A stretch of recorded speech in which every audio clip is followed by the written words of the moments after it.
Podcast City Network. Listener discretion is advised. You're listening to The Everett Lee Show. A shot of entertainment to the head. Sit back, relax, and enjoy the entertainment.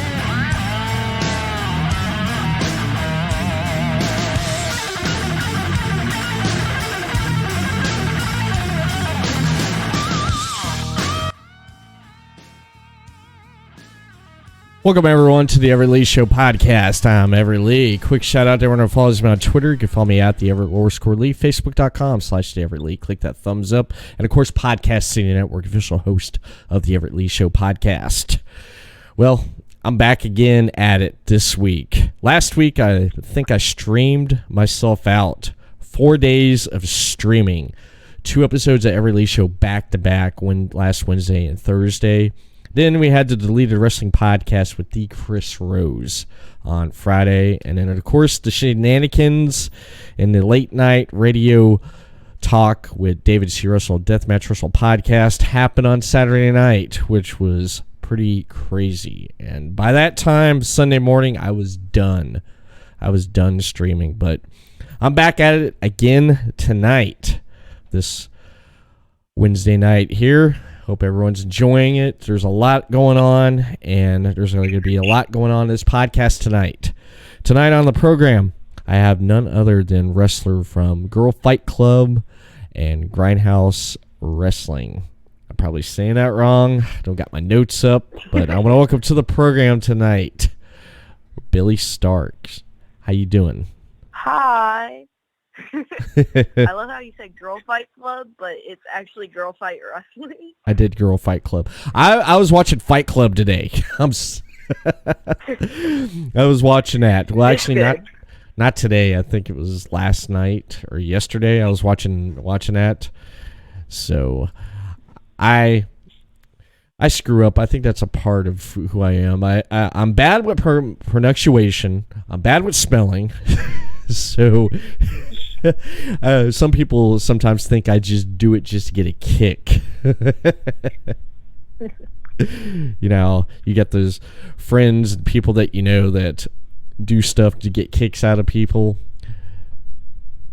Yeah. They usually think I'm that though, but and what I think what's funny is I'm sincere about it, and they're like, no, it's wrong. I'm like, whoops. But you having a good night on this Wednesday night? Yeah, I just finished training, so I just got home and my body's feeling like crap, but I had a really good day and training went well. That's good. Whereabouts did you grow up at, if you don't mind me asking? So I'm from Louisville, and I started training at Grindhouse Pro. My 1-year anniversary is actually coming up, October 13th, and that day I'm finally going to debut at Lucha Bizarro. Okay. That's cool. That's cool. You've been watching wrestling for a while. When did you first start watching wrestling? When did you get into watching it? Like, I first started watching wrestling on television when I was around 4 or 5 with my stepdad Mouse. We would just lay on the couch and watch Raw or SmackDown. Mouse was always, like, obsessed with wrestling, and that kind of got passed on to me. I saw, like, my first live event when I was around 5. It was D1W in Charlestown. I don't know why, but I've always loved it, like, watching it and doing it now. Mm-hmm. Wow, that's cool. That's cool. Watching at that age, I have a 2-year-old daughter, and she'll sit there on the couch with me, and we'll watch WWE pay-per-views. If Raw is on or SmackDown Live, she'll sit right there and watch it with me, and she loves when the girls are wrestling. She loves it. She gets really excited. That's so cute. Yeah. Do you ever think she's going to become a wrestler? Maybe one day. Maybe one day. I mean, if she pursues it, if she gets older and she decides she wants to do it, I'll let her pursue it, and I'll support her 100% because that's what she wants to do. If she says to me, "Daddy, I'm going to become a wrestler," okay, how are you going to go about it? And I'll support you any way I can. That's how supportive I'll be. Aw. Yeah, I just want her. I want her to have and do what I've never had. I want her to have opportunities and do things that maybe I've never had. But if she gets opportunities and proceeds and does her dreams and stuff, I'm happy with that, and I'll support her because I just love her to death. So she could be a pain. She's going through terrible twos right now, but other than that, she's really affectionate and loving, and she really knows what the word no means. She does. I think that's her favorite word. I get her up for daycare in the morning. You want to go to daycare? No. You want something to eat? No. Sounds like me. But yeah, she ever decides she wants to pursue being a wrestler when she gets older, I'm going to support her 100%. And I tease and say that she was going to be the next Ronda Rousey when she gets older because she has a strong right. I fell to it a couple times by accident, just a horse playing and stuff. But yeah, I would love that. I'd love that if she did. But if she pursues whatever she pursues, I'll support her. Good fathering right there. Oh, thank you. Thank you. I appreciate that. Now, watching wrestling growing up and watching it on TV and going to events and live shows, when did you decide? You said to yourself, I want to do this. I want to get in the ring. I want to be a wrestler. When did you decide you wanted to do that?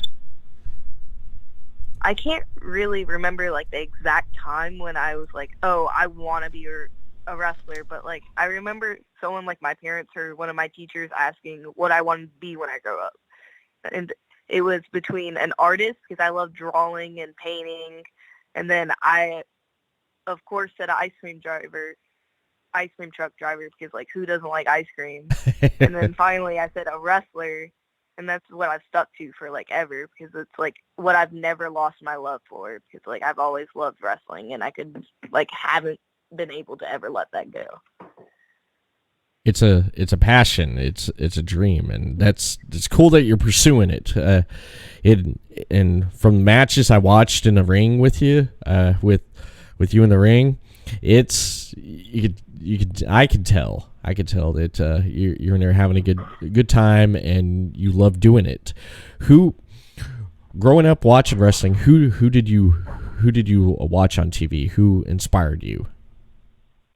Like my favorite wrestler on WWE and like NXT when I was growing up was like Baliey, because of like how she like presented herself and like how you could tell she was happy to be there, like no matter what she was doing. And that also like in the ring, how she was also like so aggressive, but right. At the same time like being able to entertain the crowd and still keeping her happy persona. Yeah, she's great at doing that. She's great at doing that. When she was starting out in NXT, NXT would come here in Daytona Beach and do live shows, and me and my wife would go. And one day they had a meet and greet with Baliey, and that's when she was just about to become NXT Women's Champion. She was on that run trying to get the title. I believe Charlotte was still in NXT and Sasha Banks, but they did a meet and greet, and I got to meet Baliey, and I told her I was like, you're great, appreciate everything you do in the ring, and just love seeing where you go. And at that same show, I got to meet Becky Lynch before she got big, and Alexa Bliss when she was first starting out. And I believe it was Becky and Alexa before they got on TV. I got to see them wrestle before they got on NXT TV, which is amazing, man. It's amazing. But yeah, Baliey, she can entertain and have fun at the same time, and she hit that switch and just go, man. Just go. Did you enjoy I think it was TakeOver 2 in Brooklyn, her and Sasha Banks for the NXT Women's Championship? Yeah, that was amazing. Like, you could see, like, a whole different switch, like, click, where they both were, like, going at it, and it was like, this is why I love wrestling. Oh, yeah. Yeah. Yeah, definitely.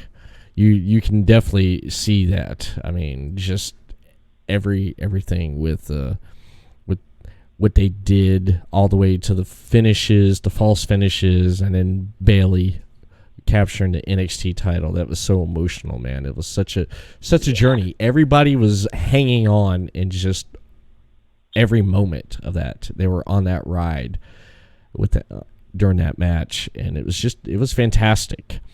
It definitely was fantastic. What another like story I have about like Baliey was like when me and my family like went down to Florida just to hang out for a weekend and enjoy wrestling. We went to one of the NXT shows that they were having, and at that time my wrist was like broken and I had a cast on. And at that time Baliey also had a cast on her hand, and she was going around the ring, and she came to me, and we both had casts on, so she signed my cast and I signed hers, and that was like one of the experiences I like really loved and enjoyed. Oh, nice. That's cool. I like that. I like that right there. That's pretty awesome. You sign her cast and she signed yours. Do you still have that cast? So like we kept it for like the longest time, and then my mom was like, "Yeah, this is disgusting. It has all your gross dead skin. I'm getting rid of this." And we were all so sad about it. I was like, "I want to keep it." You didn't try like cut off the part where she signed it and just save? We like saved like the whole cast, where like when they cut it off of my arm, and it was just disgusting from having it on for so long. Oh. Just kept the whole thing, and my mom was like, "Yeah, this is not happening." But you're like, "Mom, Baliey signed it. We gotta keep it. I'll disinfect it every day." I know there's like crazy people out there that would like take something like that and put it up on eBay. You know, it's like not like, you know, just living that moment and like enjoy that of having something like that there. But that's pretty cool. I definitely do like that there. I definitely do like that. Now, being a wrestler, going around and working for promotions, watching your matches on YouTube, and I noticed you work for a lot of promotions, some promotions, or a lot. What promotions do you work for, or have worked for? I've worked for Grindhouse Pro, where I originally was trained, and then Girl Fight and St. Louis Anarchy, both which I like consider like my homes and love wrestling there. And then I worked Black Label in August and would love to go back there. And I've worked Making Towns and Crux Wrestling, and then recently I just got home from Alabama working New Level Pro. Oh, nice. I noticed there were some matches on there with New Level Pro, and didn't you capture their women's championship? Yeah, so like it was my first time in Alabama and wrestling for New Level Pro, and it was really shocking because like Kenzie Page, who was the former women's championship, was like not even in the match, and she was like, "Yeah, I'm gonna enter myself in this match now." And like from there, we had a really good match, and it was a triple threat, and I ended up winning the title that night, my first night in. And then the other IFHY boys, who are a tag team, Wolf and Kemp, also won the tag team belts there the same night. Oh, nice. So that was a pretty good show there. Yeah, it was pretty great. That's cool. I'm gonna have to look that up there. I'm gonna have to look more into that. Speaking of matches, I mentioned before we went live tonight that I checked out some of your matches. I put down 3 I have right here, right in front of me, and I was telling you that what I enjoyed about them and stuff, and if you can elaborate a little bit on these matches. Lily Lockhart, the match you had against Lily Lockhart. She's literally one of like the sweetest people I've met through wrestling, and she's so nice to everyone, and she's so helpful. She really is like trying her best. I wish she got out more. Mm-hmm. She just really hasn't gotten the chance yet, but like she's one of the nicest girls I've ever got to wrestle. Nice. And then there was Megan Moxley. I believe I worked her at Resolute in Tennessee. She was like one of the really nice ladies I got to meet, and we put on a great match, and I had a lot of great policies for her, and then she was able to do everything with me, and it was a lot of fun. Yeah, I was telling you I enjoyed that. The finish right there, because the way that was ending right there with the finish. That right there, I don't even know what you would call it, but it looked like a reverse pile driver. Yeah, so like what I call is the boat driver. Uh-huh. So like it's a joke that I say boat all the time, and it's like a driver, so I called it the boat driver, and it is kind of like in kind of like a reverse tombstone or something like that. Yeah, the way the camera angle was set on that right there, the way you were positioned and stuff, it looked like it was painful, man. I was like, wow, because I thought you were gonna go for an Alabama Slam. I'm like, because that's one of my favorite moves right there, Alabama Slam, because you just like boom, you just slam them and the opponent just bounces off that mat right there. I just love the effect of that, and I thought you were going for that, and then when you went to that, I was like, wow, didn't expect that right there. That was a good finish. That was a good finish. I really did enjoy that. And I did check out the match you had with Charlie Cruel right there, which ended in a pretty shocking fashion with the title on the line right there. You tell me about that match. So I really cannot remember which match that is, because I've had so many matches with Charlie, because like my first year into wrestling, we both were trained at Grindhouse. Mm-hmm. So she was like the only other girl there, so I worked her so much that we were like, for the first year of wrestling, that's who I worked all the time. And I can't remember which match that was. I'm sorry, but I can't. My brain's farting. That's fine. So both of you were the only 2 female wrestlers in that promotion at that time? Yeah, at that time. We got a few more girls now, but it was just like a lot, like there's like in wrestling there's a lot more guys than women, so like at our promotion we were the only 2 girls for like the longest time. Wow. Did you and her do any like intergender mixed tag matches while you're during that time too?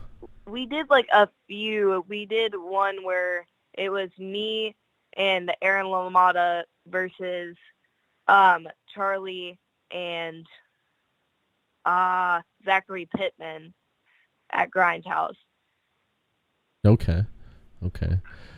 I'll have to look that up there. I do when I in between when talking with a lot of talent, a lot of workers and wrestlers, I end up going through and looking, and I do like the catalog that's on there, and it's pretty good that of the selection of matches there, and those 3 I mentioned, I just went ahead and just picked on them and watched them, and I enjoyed them, and I can't wait to see what you do next in the ring.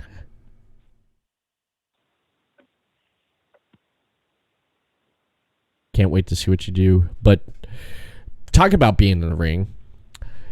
WWE, NXT, New Japan Wrestling, ROH, and AEW. Out of any one of those promotions, who would you like to get in the ring with from any one of those promotions? There's like so many different people and so many great wrestlers out of like all of those promotions. But like I personally, I would love to wrestle like Tommaso Ciampa or Adam Cole from NXT, or like even Candice LeRae. I have a T-shirt of hers with her face just covered in blood that I used to wear all the time until my mom just told me I'm not allowed to wear it at school because it was not appropriate. And then I would also like love to work Orange Cassidy because like I'm always entertained every time he wrestles. And if you watch some of his older stuff, you can see where like he developed his character over time, and that's like helped me a lot with character development and that stuff. Right. And I also would love to work Marco Stunt because he's like one of my buddies, and I'm so proud of everything he's doing. Oh, Marco Stunt. Yeah, he's been making some appearance there in AEW and All Elite Wrestling. What's your take on All Elite Wrestling coming to the wrestling scene? What is your take on that? I just feel like it's a new promotion for everybody to work and have great matches and entertain people. It is. They're gonna be debuting next month on TNT, and I know like tonight NXT is debuted on the USA Network, and the same night that AEW is going to be on TV. I mean, don't you think this is a Monday Night War 2.0? I mean, really now, because they weren't gonna do anything to compete. They're like just like how WWE would handle Impact when they first came on the scene. They just didn't really say or do much with them. I just think like AEW starting is just giving people more chances to watch wrestling. I feel like the more wrestling available to people, the better the wrestling is, because that's the more connections people are having and the more people are seeing wrestling and being able to enjoy it. Yeah. With what CM Punk said at StarCast during All Out, AEW All Out, the weekend of that, CM Punk says you got so much wrestling, you can sit back and you can enjoy it. You get to watch it all, and he's right about that. I do have to agree that there's a lot of content out there, and there's so much wrestling that you can enjoy it. You can enjoy it from everywhere, and you can enjoy AEW. You can watch NXT, WWE, ROH. You can watch it all, and just enjoy it. And it's going to be interesting to see what they do each and every week to elevate the talent there. And everyone's going to be stepping it up in some shape or form, which I think is going to be nice. I do. But I'm excited. I am too. There's more wrestling available. It's easier for people to see new stuff and like get new ideas from each other. Oh yeah. It is, because it puts everyone on their game, because it makes everyone do better. It's like what I believe what Steve Austin or Triple H or The Rock said back during the Attitude Era. Everyone was on fire, and everyone elevated each other to bring it up, to fire on all cylinders. And that was a great time right there for wrestling during the Monday Night Wars. And we'll get to see it again in a different shape or form with NXT and AEW on Wednesday nights. But speaking of WWE, SmackDown Live moving to Friday nights. Man, how do you feel about that? One more time, I'm sorry. SmackDown Live heading to Friday nights. How do you feel about that right there, with them jumping over to Fox on Friday night? I feel like it's going to be great for people to be able to watch it and have a new day to watch it on because I feel like people a lot on Tuesdays nights are like very busy and don't have time. Right. It's a good way to kick off the weekend with watching SmackDown Live. I mean, years ago it was on Thursday night, and then it was on Friday night for the longest time, and then they moved it back to Thursdays, and then in the last few 2 or 3 years here, then it stayed on Tuesday nights because SmackDown was recorded on Tuesday nights. Why not do it live on Tuesday? So that's something right there, because I know they were on Sci-Fi Network, and you go on Sci-Fi to watch cheesy horror or science fiction, and then all of a sudden you got wrestling on there. So it had to go somewhere. It had to go. I mean, USA Network, I think it was the best move because Monday Night Raw has been on there for so long. But Friday night SmackDown Live on Friday nights. That's gonna be great. You see the promo for it, the commercial? I don't think so. Nah, it's at the beginning of it. It has this guy like in a restaurant. He's a waiter, and he sees Steve Austin sitting there, and he drops the tray, and it shatters like glass. And there were some like cello and violin players there playing music, and they stop, and then all of a sudden they start playing Austin's theme on the cello. And he shakes his head. He says, "Hell yeah!" That sounds amazing. I need to see this now. Yeah, you pull it. Yeah, pull it up on YouTube there. When you get time, the promo. I enjoyed it because it makes me want to watch it. After the first few times, I'm like, yeah, I definitely want to check out Friday Night SmackDown now because of this here. But they add so much other stuff to it, which is humorous, and it hypes you up for it, which I think is great. I do think it's great. Anyone starting out in wrestling, what advice would you give them? If someone asked you for any advice starting out in wrestling, what would you tell them? Honestly, like, just have drive and want to do this. And, like, you will need to travel and, like, hop in cars. If you ever look at Mouse's Twitter, he's always screaming about it all the time. Kids don't hop in the cars. They're not wanting this. Have better drive. But, like, people just need to get together and make a carload and go to shows, help tear down, set up, and be helpful, and, like, be there. Because, like, that's how you get booked. And, like, I want people to be happy and enjoy wrestling, because if you're not being happy and enjoying wrestling, this is just not the life for you. Right. That's good advice right there. That's good advice. And I will say right here that what you said about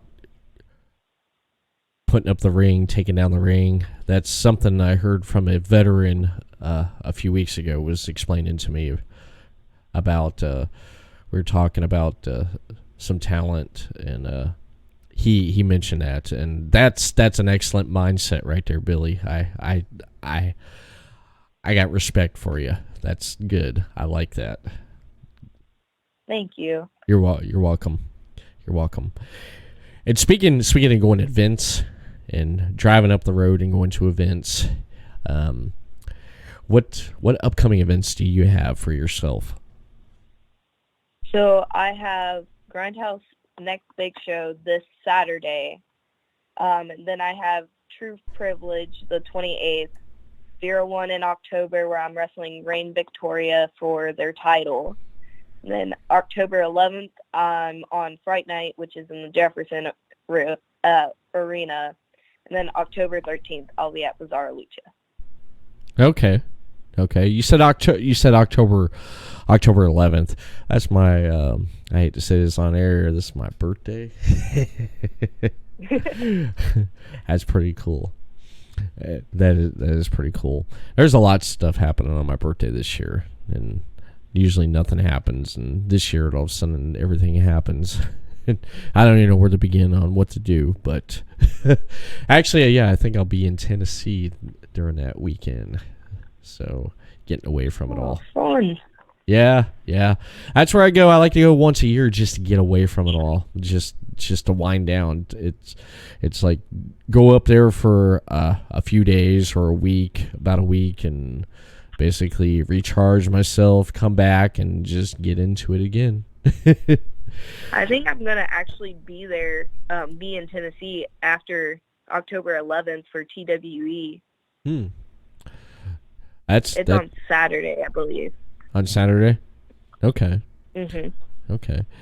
And then there's an event on November 27th, Midnight Girl Fight 4, Pick Your Poison. Could you tell me about that?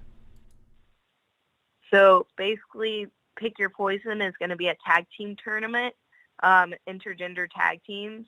So all the Girl Fight girls are choosing one guy to tag with and are going to compete in this tournament to see who wins. Oh, nice. Who do you have for your partner, or are you wanting to surprise people with? I can't say that yet, but it will later be announced.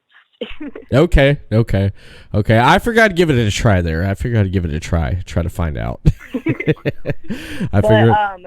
One of my other IFHY members are in the tournament. Alley Cat's going to be teaming with Sean Kemp, and they're going to be Cat Dog, which is going to be amazing, but I'm also going to kick their butts because I'm totally winning this tournament.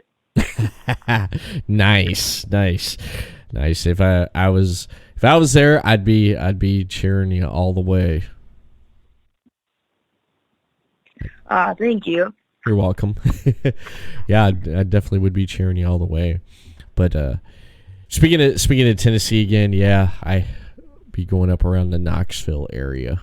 You ever been up that way before there? Do any matches and wrestled for any promotions around that area there?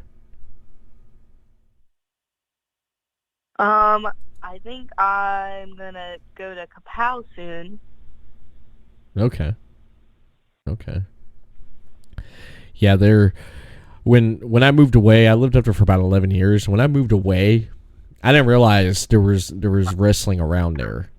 I didn't realize that, and until I got back down here to Florida, and I was like, really? I was up there all that time, and I didn't know about, wrestling right around there, because I guess I didn't really look for it at the time, or I had anyway. So I mean,